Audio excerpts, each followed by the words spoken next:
और मैं स्वाति पांडे आपके साथ। जिस एसएस फैक्टर के वजह से नीतीश कुमार ने महागठबंधन को छोड़ा, अब वही एसएस फैक्टर एनडीए में उन्हें सता रही है।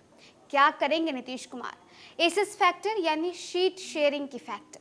दरअसल नीतीश कुमार महागठबंधन से अब अलग हो चुके हैं, एनडीए में शामिल हो चुके हैं और बीजेपी के साथ सरकार भी बना चुके हैं, जिसमें खुद मुख्यमंत्री बन चुके हैं और अब बिहार के 2 डिप्टी सीएम बने हैं, जिसमें एक सम्राट चौधरी और एक विजय सिन्हा।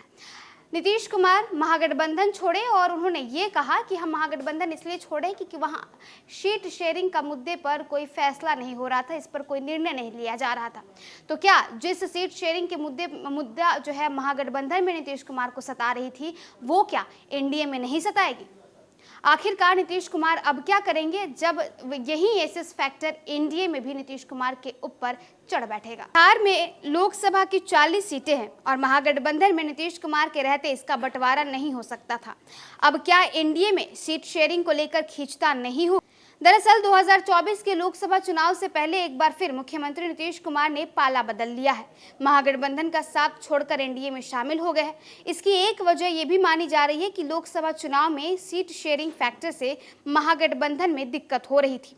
अब सवाल उठ रहे हैं कि क्या यह दिक्कत एनडीए में नहीं होगी? बिहार में लोकसभा की 40 सीटें हैं और महागठबंधन में नीतीश कुमार के रहते इसका बंटवारा नहीं हो सका था। अब क्या एनडीए में सीट शेयरिंग को लेकर खींचतान नहीं होगी? सब आसान हो जाएगा?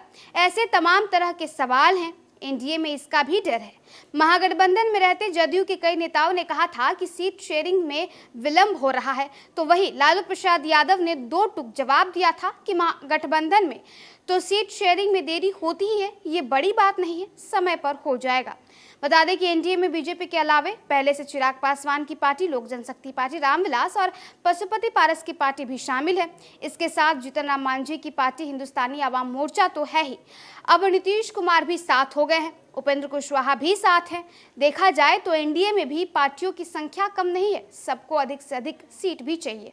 पिछले वर्ष 2019 की बात करें तो नीतीश कुमार की पार्टी जदयू और बीजेपी साथ मिलकर चुनाव लड़ी थी, लोक जनशक्ति पार्टी भी साथ में थी। हालांकि उस वक्त चिराग पासवान और पशुपति पारस एक साथ थे। बीजेपी और जदयू 17 सीटों पर चुनाव लड़ी थी, लोक जनशक्ति पार्टी को 6 सीट मिली थी। नीतीश कुमार के लिए एनडीए में भी सीट शेयरिंग को लेकर चुनौती है, लेकिन महागठबंधन से ज्यादा नहीं है। माना जा रहा है कि एनडीए में अगर उन्हें कुछ कम सीट भी मिलती है तो सीटिंग सीटों में कोई फेरबदल होने का अनुमान नहीं है। महागठबंधन में जदयू की 5 से 6 सीटों पर आरजेडी दावा कर रही थी। ऐसा कहा जा रहा है कि लालू प्रसाद यादव की ओर से दबाव भी बनाया जा रहा था। उदाहरण के तौर पर जहानाबाद सीट पर बहुत कम अंतर से आरजेडी की हार हुई थी और वह वजह बनी थी तेज प्रताप के अलग गुट के प्रत्याशी के कारण। ऐसी भी 5 से 6 सीटें थी जिस पर जदयू की जीत आरजेडी ने अंदरूनी कलह के कारण हुई थी। उन सीटों पर आरजेडी दावा कर रही थी, वह समस्या एनडीए में नीतीश कुमार को नहीं मिल सकता है। हालांकि यह कयास भी लगाए जा रहे हैं कि इस बार नीतीश कुमार को कम सीट दी जा सकती है। तो देखिए, बीते दिनों बिहार में सत्ता परिवर्तन हो गया। नीतीश कुमार महागठबंधन छोड़कर एनडीए के साथ आ गए, बीजेपी के साथ आ गए और उन्होंने सरकार बना लिया। नीतीश कुमार मुख्यमंत्री का शपथ लेते हैं। सम्राट चौधरी, विजय सिन्हा उप मुख्यमंत्री यानी डिप्टी सीएम का शपथ लेते हैं। नीतीश कुमार जब इस्तीफा देकर के बाहर निकले, यानी राजभवन से जब बाहर निकले, उनसे सवाल पूछा गया कि आपने महागठबंधन से नाता क्यों तोड़ लिया है, रिश्ता क्यों तोड़ लिया है, तो वजह नीतीश कुमार ने बताई सीट शेयरिंग, एक जो कि बहुत ही अहम वजह नीतीश कुमार ने बताया।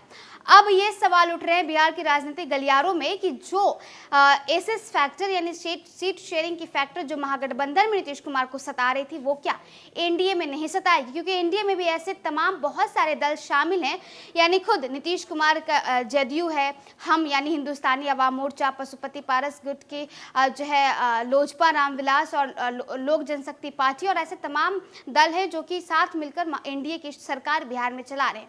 अब ऐसे में सवाल ये भी उठ रहा है कि तमाम जितने भी दल हैं वो ज्यादा से ज्यादा सीटों पर दावा ठोकेंगे। क्या नीतीश कुमार अब इन चीजों को हैंडल कर पाएंगे?